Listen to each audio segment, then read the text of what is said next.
Assalamualaikum warahmatullahi wabarakatuh. Kembali lagi bersama saya Siti Masita. Kali ini kita akan membahas topik menarik, yaitu spon laut sebagai farmasi.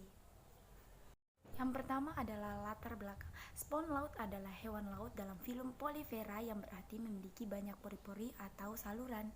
Spon laut telah dianggap sebagai tambang emas selama 50 tahun terakhir, sehubungan dengan keanekaragaman metabolit sekundernya.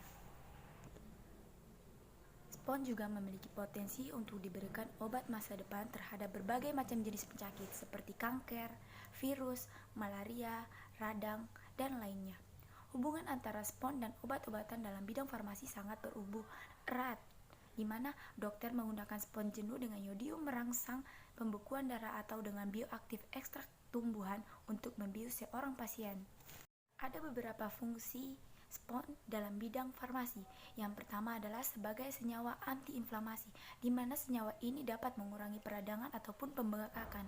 Peradangan akut dalam tubuh manusia dapat dihasilkan dari mikroba infeksi, kerusakan fisik, atau bahan kimia lain.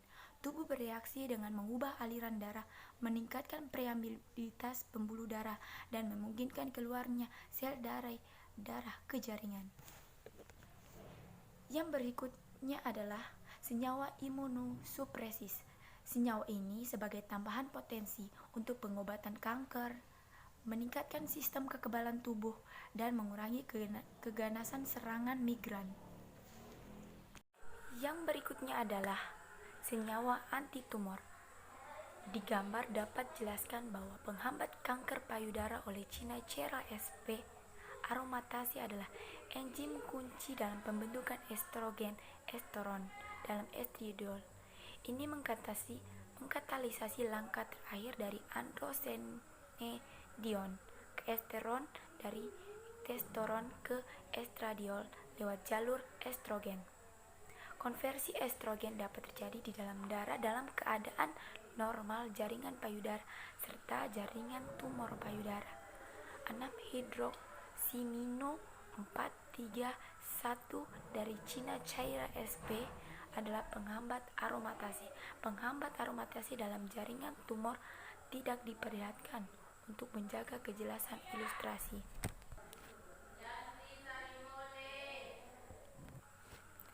Yang berikutnya adalah agen kardiovaskular. Selain sel darah putih, sejumlah spon melalui turunan telah ditemukan mengganggu penyakit terkait darah seperti trombosis, arteriosklerosis, ataupun diabetes.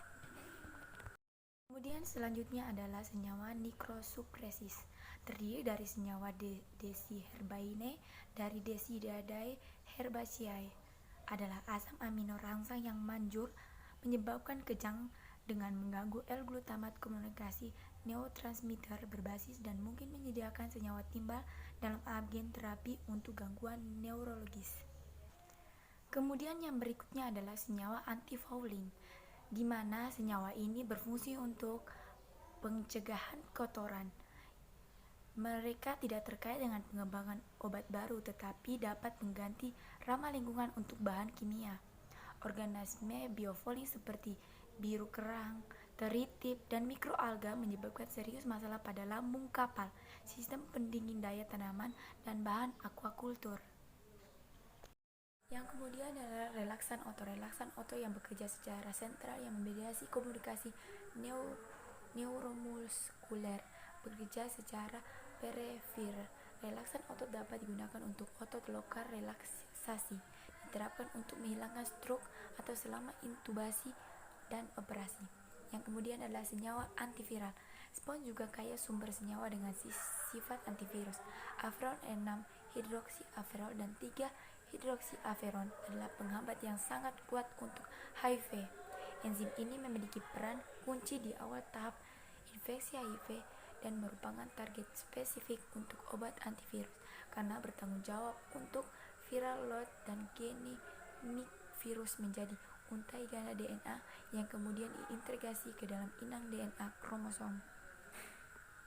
Yang berikutnya adalah senyawa anti malaria.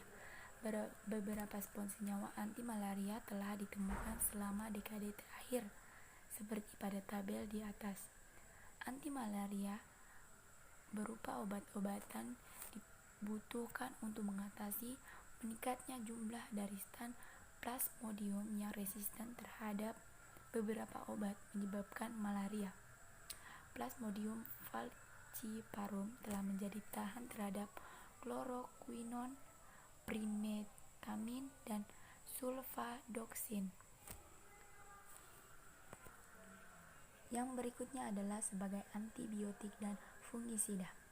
Antibiotik baru diturunkan dari spon adalah ditunjukkan oleh efek penghambatan arenoclerin A sampai dengan J dari Arenosclera bacillescens pada 12 antibiotik bakteri resisten yang diisolasi dari rumah sakit.